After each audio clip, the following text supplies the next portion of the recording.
Truck ऐसे race लगाने लग जाए तो कोई क्या करे। 10 मिनट से जो है मैं इनके पीछे चल रहा हूँ कि भाई मुझे रास्ता दे दो। कभी इस भाई की ईगो हर्ट हो जाती है तो कभी उस भाई की ईगो हर्ट हो जाती है। और गाइस ये इतना ही नहीं, पहले वो आगे वाला जो ट्रक चल रहा था वो इतनी देर से कर रहा था। अब देखना आप यहाँ पे इन्हें धीरे कर लिया, अब फिर से ये भाई ले गया यहाँ पे, अब वापस वही खेल है, 10 मिनट तक चलेगा।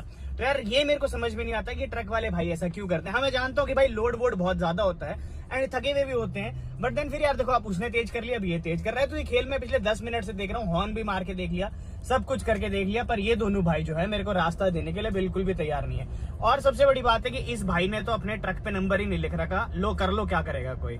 तो भाई बहुत ही गलत चीज है, मेरा कोई ट्रक वाला भाई देख रहा हो तो प्लीज ऐसा मत करो यार।